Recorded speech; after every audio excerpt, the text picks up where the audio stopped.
Hello. Pinky, Bantu, Babli, आशु, कहाँ जा रहे हो तुम सब? इट्स स्टोरी टाइम ना, जल्दी जल्दी भाग कर आओ। मैं आज फिर एक इंटरेस्टिंग सी कहानी लेकर आई हूँ आपके लिए। कहानी का नाम है बातुनी कछुआ। कछुआ पता है ना, टॉर्टाइस।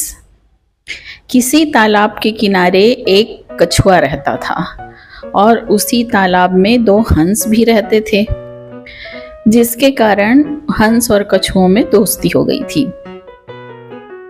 हंस दूर दूर तक उड़कर जाते और मुनियों ज्ञानियों की बातें सुनकर सारा ज्ञान कछुए को भी देते थे। लेकिन कछुआ इतना बातूनी था, इतना बोलता था, एक मिनट के लिए भी चुप नहीं रहता था। एक दिन हंसों ने सुना कि अब यहाँ सूखा पड़ने वाला है, मतलब जिस तालाब में वो रहे थे वो तालाब का पानी सूखने वाला है। तो उन्होंने ये बात तुरंत कछुए को बताई और कछुए को बोला कि आप भी अपनी जान बचा लो, हम तो यहाँ से छोड़कर जा रहे हैं। हंस उड़ सकते थे पर कछुआ तो उड़ नहीं सकता था। तो कछुए ने कहा कि जहाँ भी जा रहे हो मुझे भी साथ ले चलो भाई। हंस तैयार हो गया उसकी जान बचाने के लिए। फिर हंस एक लकड़ी की टहनी लेकर आया और बोला कि दोनों किनारों से, दो हंस थे ना, तो दोनों किनारों से लकड़ी को हम अपनी अपनी चोंच से पकड़ते हैं और तुम बीच में दांतों से लकड़ी को पकड़ लेना।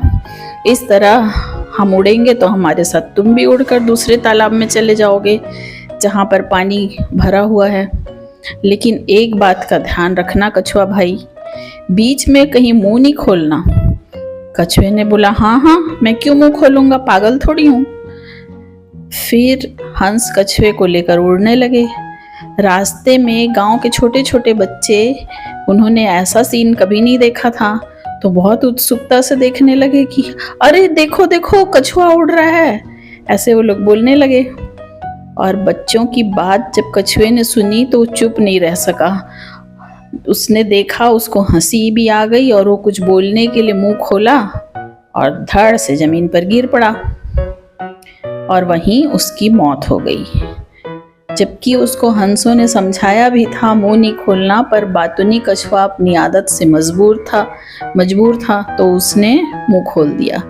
तो इस कहानी से क्या शिक्षा मिलती, चलो जल्दी जल्दी बताओ। नहीं पता? इस कहानी से हमें ये शिक्षा मिलती है कि कुछ भी बोलने से पहले वहाँ की परिस्थिति को समझ लेना चाहिए, क्योंकि बिना कारण के बार बार बोलना कभी कभी बहुत महंगा पड़ जाता है। इसलिए अक्सर कहा जाता है कि हमें उतना ही बोलना चाहिए जितने की ज़रूरत हो। अगर इस बात को कछुआ समझ गया होता तो आज वो जिंदा होता और हंसों के साथ दूसरे तालाब में मज़े कर रहा होता। ठीक है ना?